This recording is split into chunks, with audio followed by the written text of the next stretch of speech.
अस्सलाम वालेकुम। अगर आप लोगों को नहीं पता तो मैं आप लोगों को बता दूं कि पीटीआई के एक एंकर हैं काज़मी साहब। काज़मी साहब ने साहिल अदीम साहब का एक इंटरव्यू किया जिसमें उनकी आपस में खूब लड़ाई हुई है। इसराइल और साहिल साहब एक बात होगा, अब तमीज से जरा थोड़ी बात करें बेटा।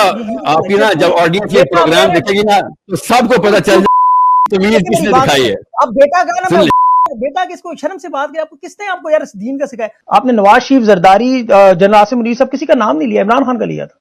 आप किसी एजेंडा से तो नहीं बैठे? तुम्हारे पास और काम कम है बड़े मसले सॉल्व करने के लिए? क्यों नहीं कहा कि दुनिया की नंबर 1 फौज हमारे पास है, आईएसआई हमारे पास है, एटम बम हमारे पास है। मैं डेमोक्रेसी के खिलाफ सियासत करने को इस वक्त इस्लाम का सोल्यूशन मानता हूं। लेकिन ये जो आपने की है ना हरकत, मतलब जो आपने इमरान खान पे इस तरह क्रिटिसाइज की है, सर मेरा जुमला सुन लीजिए। आपने मुझे बुलाया हुआ, मैंने तो नहीं आपको बुलाया हुआ, सुनते क्यों नहीं आप? आज से कुछ महीने पहले साहिल अदीम भाई एक यूनिवर्सिटी में गए, वहां पर जाकर उन्होंने तकरीर की। उनका 3-4 घंटे का एक लेक्चर था तकरीबन पूरा। वहां पर एज यूजुअल साहिल अदीम भाई ने पॉलिटिकल पार्टीज के जितने भी लीडर्स हैं उनके नाम लेके उन्हें गलत कहा, जिस तरह के वो कहते रहते हैं। और वहां पर उन्होंने इमरान खान को भी गलत कह दिया, लेकिन वहां पर कोई इमरान खान की सपोर्टर भारी बहन बैठी हुई थी, उन बहन ने उठ के कह दिया कि आपने इमरान खान को गलत क्यों कहा, उन्होंने हमें जगाया है, उन्होंने हमें एक ख्वाब दिखाया है, ब्ला ब्ला ब्ला, कुछ उन्होंने इस तरह की बात कर दी।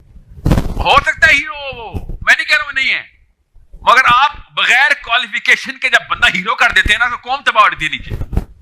ऐसे नहीं होगा। मैं मानता हूं, मान लें मैं वोट देता हूं इमरान खान को। आप लोग एक मुसलमान को कन्विंस करेंगे, ठीक है जी। अस्सलाम वालेकुम। देखिए, उसने शौकत खानम बनाया, उसने हमें जगाया। हम सोई हुई कौम थे, हम तो मरे हुओं से बदतर थे। जिस तरह पहले उन्होंने तिलावत की थी, उन्होंने बाद में तर्जुमा बताया था। उन्होंने कहा था हमें कौन जगाएगा, हम तो मरे हुओं से भी बदतर है, और हम तो वाकई ऐसे थे। मेरी बात सुनिए, उनका माइक बंद करें प्लीज।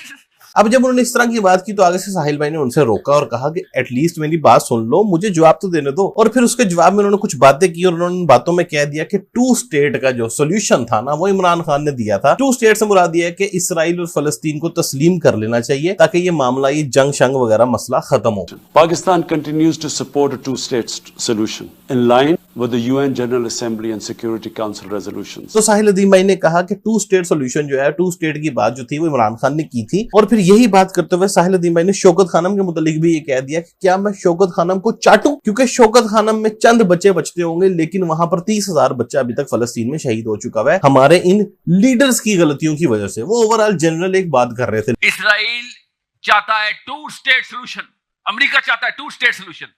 मुसलमान 2 स्टेट सोल्यूशन नहीं मान सकता कभी, पता है ना आपको। तो इमरान खान को समझाएं, उसने स्टार्ट किया 2 स्टेट सोल्यूशन। आप बताएं मुझे, मैं शौकत खानम को चाटूं या इसराइल के बच्चे बचाऊं अपने फलस्तीन के? जितने बंदे उसने बचाए ना, 30,000 एक दिन में मर गए मेरे बच्चे उधर। क्यों? ये 2 स्टेट सोल्यूशन होना जरूरी है।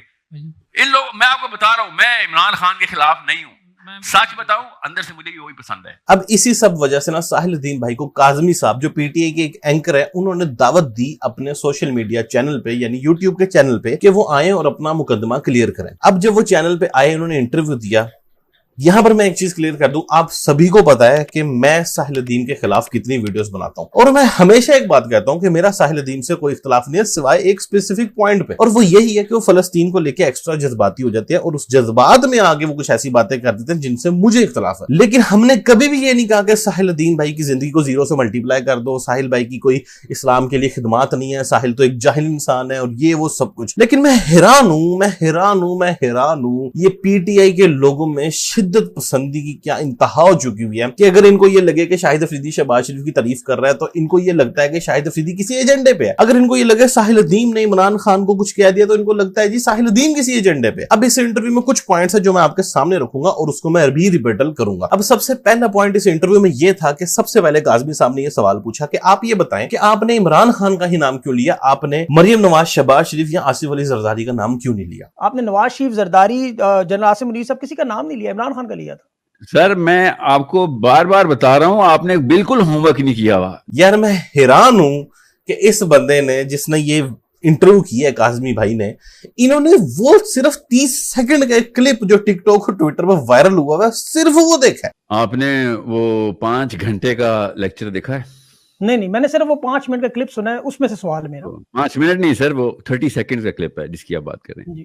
हम सबको पता है कि यार साहिल-उद-दीन जब भी कभी किसी को एक करप्ट पॉलिटिशियन होने की वजह से कोई बात करता ना, तो वो सीधा सीधा नाम लेके ये कह देता है कि जी हमारे बच्चों को तो नवाज शरीफ बनने का शौक है, बच्चों नवाज शरीफ ना बनना। यानी उसने खुद बताया हुआ अपने किसी इंटरव्यू में, एक जगह पर मैं उनका प्रोग्राम देख रहा था, साहिल भाई ने खुद ये चीज बताई है कि मैं नवाज शरीफ किसे कहता हूं, यानी जिन लोगों ने कुछ नहीं करना सिर्फ बैठ के पैसा खाना है, उन लोगों में नवाज शरीफ कहता हूं। उस बंदे पे ये इल्जाम है कि जी आपने नवाज शरीफ और शहबाज शरीफ और मरियम का नाम क्यों नहीं लिया। ये मतलब यार इतना आपने 30 सेकंड का क्लिप देखा, आपने इंटरव्यू बना दिया। अच्छा, उससे मैं थोड़ा आगे चलता हूं तो मैंने देखा जी उन्होंने पॉइंट नंबर 2 में क्या बात की। पॉइंट नंबर 2 में उन्होंने कहा जी कि साहिल भाई आप ये बताएं कि आपको ये नहीं नजर आता कि खान साहब पे कितना जुल्म हो रहा है। पिछले 1 साल से वो एक बेगुनाह इंसान जो है वो जेल काट रहा है, हमारे लाखों बच्चे या हजारों बच्चे या सैकड़ों बच्चे जितने भी बच्चे हैं वो जेलों में हैं, औरतें जेलों में हैं, पता नहीं कौन कौन लोग जेलों में हैं, तो उन पर वो कितने मुकदमात हैं और वो नाजायज बने हुए हैं। आपको सब कुछ नजर नहीं आता, आप इनके खिलाफ क्यों नहीं बोलते? आपने बात की थी शुरू में, जैसे अभी मिसाल के तौर पर पाकिस्तान में आपको पता है इमरान रियाज को इहराम बंद हुए हाथ से रोका गया। पाकिस्तान में इस वक्त 16,000 लोगों को जेलों में रखा गया। खवातीन जो है वो इस वक्त जेल में 6-7 खवातीन मुख्तलिफ सियासी जमात। पिछले 2 साल में पाकिस्तान में एक फस्तायत, एक जुल्म की, बर्बरियत की एक वो दास्तान जो आप फलस्तीन की कहते हैं, मैं आपको पाकिस्तान की दिखा सकता हूं। आप मुझे जर्नलिस्ट कहते हैं ना, आप थोड़ी सी रिसर्च करें उस पे कि पिछले 2 साल में पाकिस्तान में जर्नलिस्ट नहीं हूं, अगर आपकी बात की है मुझे साइकोलॉजिस्ट है, चलिए आप साइकोलॉजिस्ट है, चेक करें उसको गूगल पे जाके, अगर आपको नहीं पता, और ये मैं नहीं मान सकता आपको नहीं पता, इस्लामाबाद में रहते हैं, आपको पता है कि लाहौर में क्या हो रहा है। आप मेरी बात सुन रहे हैं, मैंने आपको कहा कि मुझे इन चीजों का पता है, उस पे आप बोलते नहीं और आप बात करते हैं फलस्तीन की। इनको कितनी इस टाइम दर्द हो रही है कि सारी दुनिया इनके हक में बोले। जब नवाज शरीफ जेल में था वो कहता था जी सारे मेरे हक में बोले, अब ये जेल में चलेंगे तो ये कहते जी सारे हमारे हक में बोले। यार हम तुम लोगों के लिए रह गए हुए हैं, हम दुनिया में अब किसी के लिए कुछ ना बोले, हम सिर्फ इनके हकूक पूरे करते रहे, इनके हक में बोलते रहे। और फिर जब नवाज शरीफ के हक में कोई बोलता था ये कहते थे उस पर बोलना आपका नहीं बनता, वो वाकई जेल में सही है क्योंकि उस पर जो मुकदमात है वो बिल्कुल ठीक है, वो तो है ही चोर। लेकिन जब इमरान खान की सजा की बारी आती है तो कहते थे वो तो बेगुनाह और जेल में है। यार कमाल है यार, मतलब ओ भाई आपकी सियासी जंगें हैं, कभी आप जेल में होते हो, कभी वो जेल में होते हैं, कभी वो बाहर आके हुकूमत करके मजे लेते हो, तो कभी आप बाहर आके हुकूमत करके मजे लेते हो। इसमें ये बेचारे लोगों को क्यों रगड़ देते हो? कभी आप किसी को रगड़ देते हो, अब आप साहिल-उद-दीन को रगड़ना शुरू हो जी इनके भी खिलाफ बोले, इनके भी हक में बोले। वो क्यों बोले? वो दुनिया में और कोई काम ना करे, वो सिर्फ ये बताता रहे जी इमरान खान बेचारा बेगुनाह है इसलिए जेल में क्योंकि पीटीआई सपोर्टर्स को लगता है वो बेगुनाह है। ब्रो चिल, आपने पिछले 3-4 साल एंजॉय किया, 3-4 साल कुछ नहीं होता, मुशक्कत काट लो थोड़ी सी। पॉइंट नंबर 3 में देख रहा था, उन्होंने कहा जी काज़मी साहब ने ये कहा कि आप ये बताएं आपने फलस्तीन के लिए आज तक किया क्या? गजा के पास जाके दिखाओ, वहां इमदाद करके दिखाओ, टीवी में बैठ के आपको क्या पता है मैं क्या कर रहा हूं इस्राइल और फलस्तीन? आपको क्या पता है? आपको नहीं पता मैं डी चौक में गया था। बताएं क्या बताएं, अपनी कंट्रीब्यूशन बताएं, क्या किया आपने इसराइल के लिए, ये जो बैठ के बातों के अलावा बताएं। अच्छा, यही सवाल मैंने भी अपनी लास्ट वीडियो में पूछा था और यही सवाल उससे एक लड़के ने भी जो मैंने अपनी वीडियो में बताया था पूछा और साहिल भाई को जवाब देना चाहिए था। मैं यहां पर साहिल भाई से ये जरूर कहूंगा, साहिल भाई अब आप इस चीज की टेंशन ना लें कि ये रयाकारी है। जब आपसे सारी कौम एक डिमांड कर रही है ना तो आप उसका जवाब दे दें। हमने आपसे डिमांड इसलिए की थी कि आप बहुत ज्यादा इमोशनल हो रहे हैं और जो लोग आपके खिलाफ जा रहे हैं ना, इल्मी तौर पर आप उन्हें कुफ्र का फतवा डिक्लेयर करना शुरू कर रहे हैं। लेकिन हम आपसे कह रहे थे ये आप जज्बाती होकर कर रहे हैं, गोया कि आप थोड़े रिलैक्स रहें, जज्बाती ना हो। बस हम आपसे ये इल्मी इख्तिलाफ कर रहे थे। लेकिन इधर काज़मी साहब ने जब उससे इतनी बात की तो वो आगे से कह रहे हैं आप राइट डाउन करें, आप लिखें और आप मेरी बात सुने। अब इस दौरान काज़मी साहब साहिल-उद-दीन से बहुत ज्यादा बदतमीजी कर रहे थे, उस वजह से साहिल-उद-दीन ने कहा आप अपना मुंह बंद करें और अब आप लिखें। मैं यहाँ लिखता हूँ, बताएं इसराइल फलस्तीन पे बात सुने मैंने ना लिखो अब मुंह बंद रखना और कलम चलाना, मुंह बंद रखना और कलम चलाना, ठीक है? बताता हूँ क्या किया। पहला पॉइंट यहां पर मैंने देखा, अच्छा अपनी बारी आती है इनको कितनी जल्दी गैरत आ जाती है। इधर काज़मी साहब को फौरन से जोश आ गया और वो कहने लग पड़े कि साहिल भाई आप जरा तमीज से बात करें, बदतमीजी न करें। लिखो अब मुंह बंद रखना और कलम चलाना, मुंह बंद रखना और कलम चलाना, ठीक है? बताता हूँ क्या किया। पहला पॉइंट इसराइल और साहिल साहब एक बात तो तमीज से जरा थोड़ी बात करें। ब्रो बस कर यार, ये तो हद से ही आप उतर गए हो यार। मतलब अब आप साहिल-उद-दीन को ये कहोगे कि जी अब तू मेरे से तमीज से बात कर, बदतमीजी से बात ना कर। भाई आपने उसको इंटरव्यू के लिए बुलाया हुआ है, वो आपको कुछ भी कहेगा ना आपको सुनना पड़ेगा क्योंकि उसने आपको नहीं बुलाया हुआ, आपने उसको बुलाया हुआ। लेकिन नहीं, वहां पर जी इनकी वो जज्बात जाके जी अब आप मेरे से बदतमीजी ना करें। मुझे तो बिल्कुल इस तरह लग रहा था जिस तरह ये इंटरव्यू उसने किया ही इसलिए था कि 30-40 सेकंड में मैं इसकी फुल जितनी हो सके बदतमीजी कर लूंगा, इससे कुत्तों वाली कर लूंगा, अपना ग्रज निकाल लूंगा, अपना गुस्सा निकाल लूंगा और उसके बाद मैं कहूंगा देखो जी मैंने तो उसका मुंह बंद करवा दिया बस। क्योंकि जी वो जो कहते हैं ना उम्मत मुसलमा का जो लीडर है ना उसको बेचारे साहिल-उद-दीन ने कुछ कह दिया। यार कह दिया है तो क्या हो गया, आप इख्तिलाफ भी करेंगे यार साहिल भाई, ऐसा ना कहा करें यार, हमें तकलीफ होती है। इतनी बदतमीजी यार। और उसके बाद पॉइंट नंबर 4 में ही उसको क्या कह रहे हैं, पॉइंट नंबर 4 में ही उसको कह रहे हैं जी आप मुझे इसराइल के 5 शहरों के नाम बताएं। आप मुझे फलस्तीन के 5 शहरों के नाम बताएं। आप एक छोटे से यूट्यूबर हैं जिसको 4 किताबें आ गई हैं, बैठ के टीवी पे लोगों को बचाओ, बच्चों को मुतनफर कर रहे हैं ना, आपने कोई काम किया है, इसराइल फलस्तीन बिकता है, बस वो बेचने के लिए मंजन आप बैठ गए हैं। पता बाहर आके देखें, इस्लामाबाद में बैठ के इसराइल की बात करते हैं, यहाँ जरा बाहर हैं, आपको बताऊं इसराइल फलस्तीन होता क्या है। आप इसराइल के 5 शहरों के नाम बताएं मुझे इसराइल के 5 शहरों के नाम, अभी 5 नाम बताएं इसराइल के शहरों के। उसके बाद मैं पूछता हूं, 5 शहरों के नाम बताओ, फलस्तीन के 5 शहरों के नाम बताओ। और ये नहीं कह रहे कि बताएं, कह रहे हैं मुझे बता, मतलब तू उतरा पे उतरा है, तू कर बात करने को आगे बोल इसराइल के 5 शहरों के नाम। बड़ा इसराइल करता है, नाम बता 5 शहरों के, नाम बता फलस्तीन के 5 शहरों के। कर गूगल, जल्दी कर गूगल। बात सुन ध्यान से, इतने बदतमीज आदमी है यार आप।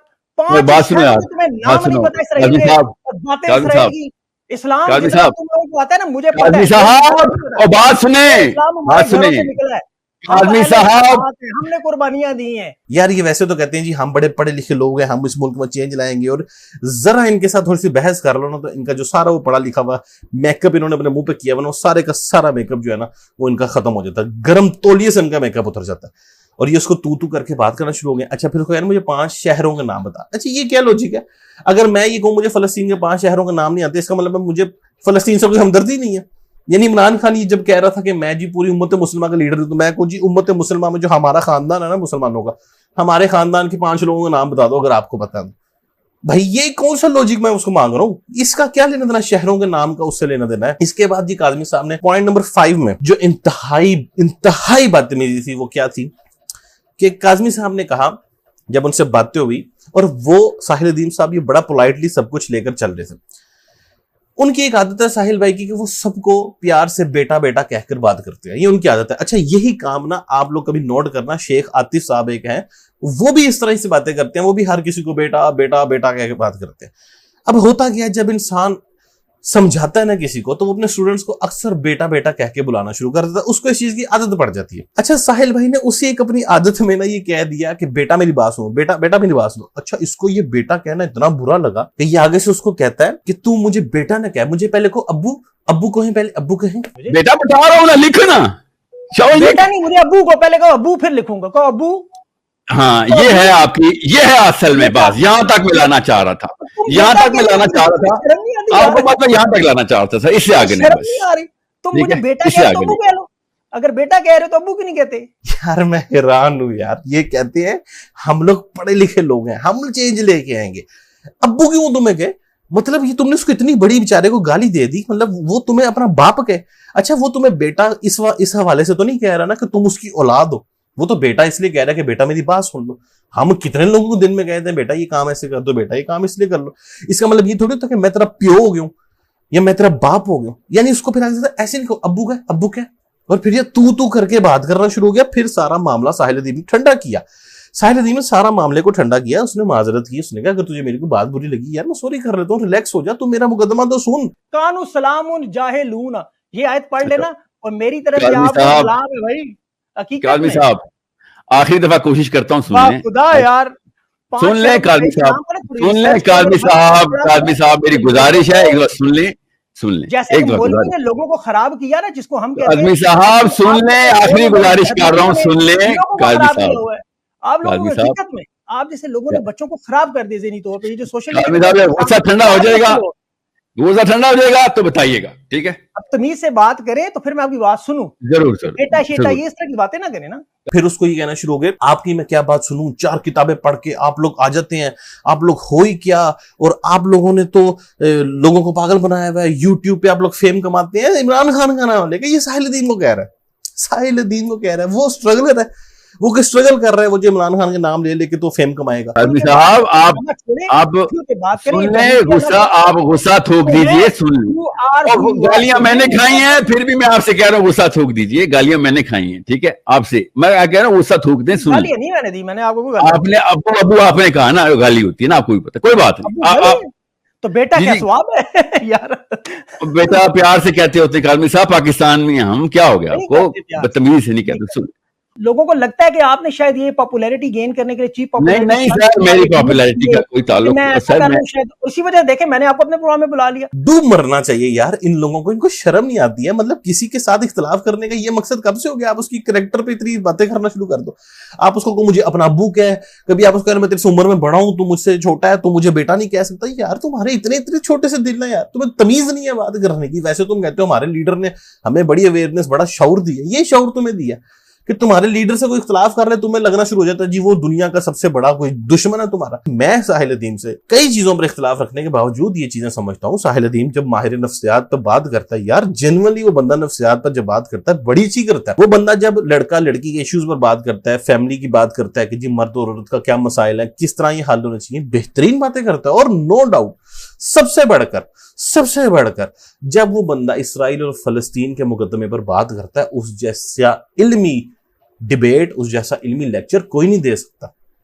हमारा उससे मसला है वो सारा कुछ करने के बाद थोड़ा सा जज्बाती हो जाता है। इसका मतलब ये नहीं है उसकी कोई कंट्रीब्यूशन नहीं है, इसका मतलब ये नहीं है कि वो जीरो से मल्टीप्लाई हो जाएगा।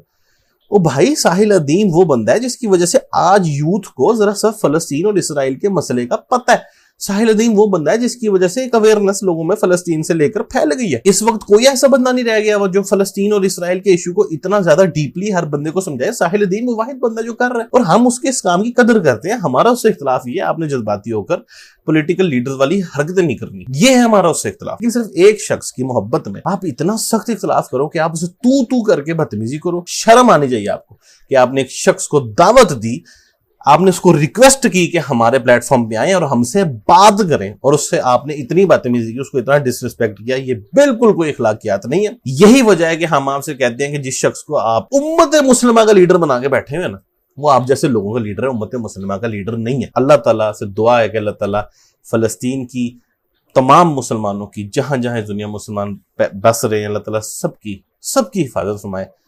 अपना ढेर सारा ख्याल रखें, मुझे भी दुआओं में याद रखें, मैं भी आपको दुआओं में याद रखूंगा। अल्लाह हाफिज।